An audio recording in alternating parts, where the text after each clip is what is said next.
Our next speaker is Terrell Russell with the iRODS Consortium, and his talk is entitled AI and iRODS, a canvassing of community emotions and position. Yes, good morning. Welcome to day 2.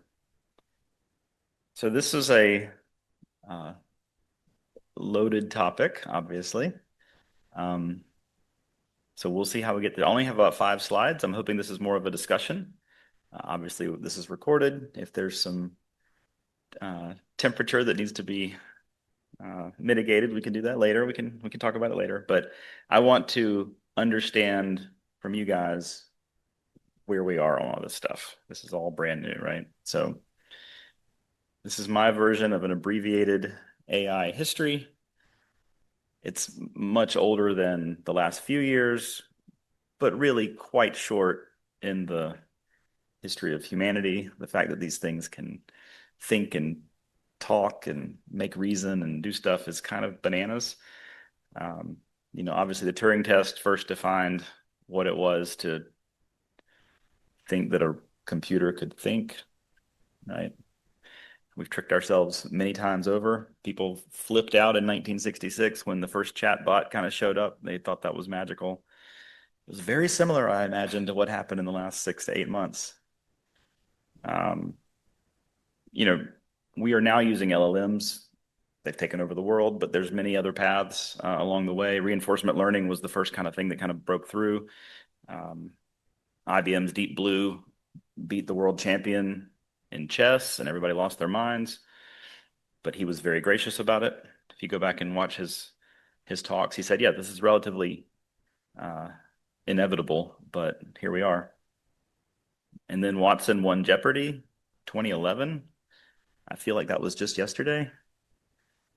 Um, there was a paper that came out in 2012, and the people who were doing neural networks had been over in the hinterlands of computer science for a while. Uh, and then all of a sudden, the stuff that they did, their paper, their math was 10 times better than everybody else that year. And so people lost their minds. All the money then went to them for the next 15 years. And so now if you're doing something else, then obviously you're doing it wrong. GPT-3 happened during COVID, and lots of people were stuck inside talking to robots. Chat GPT happened, and that got a little bit better. The companies that we now associate with these models kind of blossomed in 22, 23. So that was the first time that Gemini and Claude and these other kind of things happened. I think 24, they almost got useful for little things. Everybody had a freak out for like 2 weeks with MCP last year. Now there's an MCP server for everything. That's great. Mostly, I think it's just kind of another API level. So it doesn't really affect it from where we stand, but we can talk about that. And then last year, about November, uh, they got really good. And so these models showed up, and everybody, all of my nerd friends went home for Christmas and came back with wide eyes and visions of grandeur. Um, I was like a month later because I wasn't into it. I wasn't buying it. They're here. They're here to maybe do your job. I'm not sure. But we don't need today to clarify our feelings about this stuff. We don't have to decide anything. We don't have to figure out the answers. This is all still moving and moving very rapidly. But my goal here is to try and have a conversation, a rational, grown-up, honest conversation about what we should be doing as a consortium. Do we need a policy in place? Do we need to say no to this or put our arms around it and say yes to this, right? So I want to figure out where we are. So right now, we do not have an AI policy in place. The consortium right now puts our name on stuff. Like we have ownership of this code. We make claims that we understand the code that we put out, right? If you file a bug, it's our job to go find it, figure it out, box it in, fix it. And of course, this maintenance burden is on us. That's the job, that's the arrangement, that's the license, that's what we've done. And we put out these pieces of software, right, under that kind of umbrella of responsibility. I think that's relatively comprehensive, but maybe there's more that we do that I'm not thinking about. So I'm happy to talk about that. Maybe there's something that you appreciate about how we do our things that we should put on a slide and say it out loud and be proud of it. But I think right now it's mostly about the software. I think it's also about the visibility and the we've got this organization that takes money and provides a conference, all this kind of stuff, right? So this is a post that was apparently only a month and a half old. Everything's moving so fast. This person, Brian, had the most sane post that I've read about having a policy in place at an organization with employees and responsibilities. And basically, they do not have an AI mandate. They do have a policy, but the policy is that we do not have a mandate. So they're not requiring people to use this stuff. Their policy is that you have to understand what you've done, however you've done it. If the AI is a tool, autocomplete is a tool, talking to your friend is a tool, whatever. Now you're producing code. Somebody's producing code. There's code with your name on it. You must understand what it's doing. And in case it goes away, arguably you are still responsible for the code and you have to be able to do your job even if that stuff's gone. And I think that's where it gets a little more like, is this stuff ever in danger of going away? Quite possibly. If the stuff starts to cost what it actually costs, you may not have access to them anymore. Now, they're only going to get better, but maybe the rate is going to reduce. Maybe they're going to kind of flatten out, or us normal people don't have access to the best ones in the world because that's going to be reserved for, military uses and who knows what, right? And then the last one was you have to be a human and care about your people. So I thought that was interesting that he put that in there too. The robots might be coming from you, but you still have to be nice. And I think this is the last slide. So my question to the room is, should we also have some kind of policy in writing? And then maybe a second order question, what should be in it? As I tried to make these slides concise and fit in one place, this is kind of where I came to in terms of framing. It started with like a matrix of checkboxes, and I was like, not too complicated. I think mostly I'm about yes or no. And then if yes, where are we feeling, right? Should we say no to you guys if there's a submission that comes in? Obviously written by a robot. Not that I can tell, but I can tell. And if we do accept it, is it okay if it has if it has tests and it works and the bumpers are good, is that the same as it coming from a person? Well, maybe. Do I have to understand it? Well, yes, because I think we still have a responsibility to be able to explain and defend and, produce our code. The annotation question is interesting. I've seen that change like over the last few months. I could not find a real consensus. A lot of these open source projects and foundations are now suggesting that if you're going to annotate, you don't put the co-authored by, you say, assisted by with the little thing. But do you put a company name there? Is that an advertisement? If it's in your SHA forever, does it matter that it was GPT 5.2 versus 5.4? Like, are we going to care about that in 7 years? I don't think so. I'm not sure. And are we required to disclose that this stuff was used? I think we've had a couple slides already this last day or so where there was a disclosure, but I'm pretty sure I also saw some things that had no disclosure. Maybe you guys are really good at stuff now, but like I've seen this for a few years. I think there's been a productivity shift, right? Like more stuff is happening. Don't know, haven't seen the code yet. I would like to open it up to questions. I think I have or comments and discussion if anyone's brave enough to be recorded and have an opinion about this. So there you go. Yes. Hi. In my opinion, iRODS should have an AI policy. And the reason is the following. You mentioned about the copyright issues. We own this ownership. we have to understand that in the law in Europe and the US, copyright is valid for if the author is human. You see? So then the AI policy should clarify and define how much, because if you want to then claim your ownership, you have to be able to refactor and be involved in the architectural design of the software. So this policy will regulate and define this for all the contributors, developers, so on and so forth.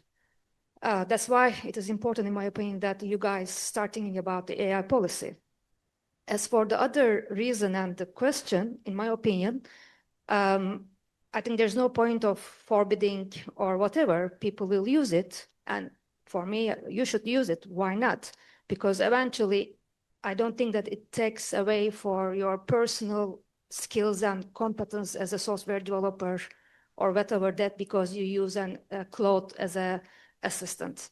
But you need to have these policies and agreements. Then in that case, I don't see it's a big problem. So for you, it sounds like it's mostly about the ownership, the copyright part. That is important because if you start talking about the ownership, you have to understand all these rules are about human involvement. There's no law about the machinery and things. Yeah. So currently it is accepted if there is a substantial human involvement in the AI code refactoring and designing. So then you can have a saying rather than purely accept or commit a raw piece of code. Then, okay, all these companies and so on and so forth, then you have a claim that it can fall under the public domain, basically. That is the issue here. One of the issues. I haven't seen it be litigated anywhere yet. I don't know what happens if someone makes a claim. Because things move fast forward, you have to think ahead, in my opinion. And that's why it is important to start drafting such policy regulating. And also, obviously, you have to think how, if people are using such agents, what is the right way of contributing to the code, all these checks and things. Yeah. But that is the moment to start doing those things, not next year, in my opinion. Sure. Thank you. For fear of opening up a hornet's nest, can we like a show of hands of people in the room that are personally using this stuff and writing code? So, okay, I'm seeing 60, 70% of the room. Can you raise your hand if your organization has a written policy about authorship and the usage? Okay, another 50% of the room. Okay.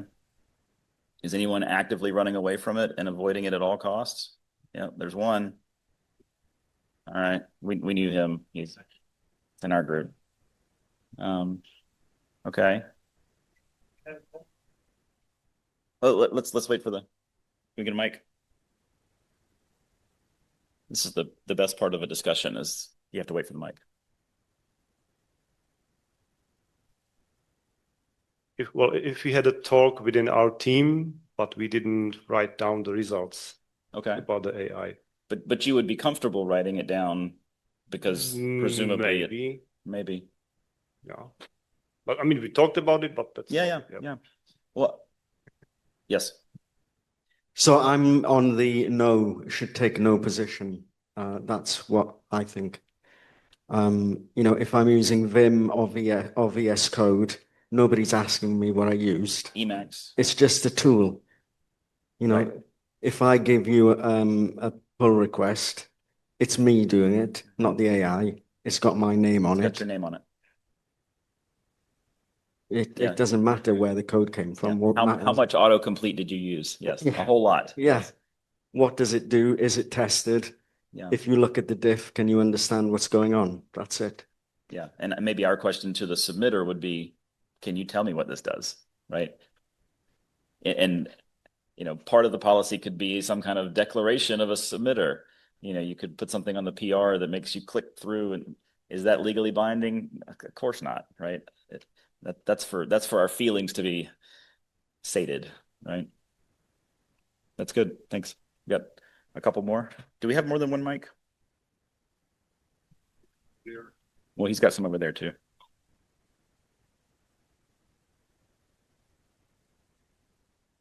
I kind of agree with everybody. I mean, I think we should allow it. It's like that. Yeah, we cannot stop it. But Right. the point indeed, you are responsible of what you contribute, and then the accountability on what you have posted, whatever you have used to create it. And I think in that sense, iRODS has to have this policy that you are responsible of your pull request. And you, as iRODS Consortium, has to check that the code is robust, because at the end, we are all in the same boat here. We are all using this code, and any flow in the code will affect our security or everything. So we count on you that whatever you put it in the code, you have done your job also. And I think it's this accountability of the person that contributes and accountability of you of what you put as a release is important. And that is kind of the guidelines that has to be used here. Yeah, and I think that's what was interesting about this post here on screen, is that it isn't really about the robots anymore. It's about the people and the responsibility of doing your job, right? And I thought that was so maybe that's where we are, right? I don't know. We'll continue. Yeah, we've got a couple more minutes, I think, because we decided to have this really big conversation in this really small amount of time.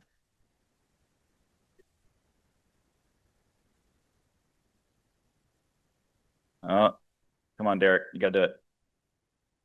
Yeah. So what if you use AI to help you merge the PR requests, to help to analyze, to summarize the diffs? Right. Is it still okay, or yeah? Yeah, the robot's telling me what the robots wrote. Yep.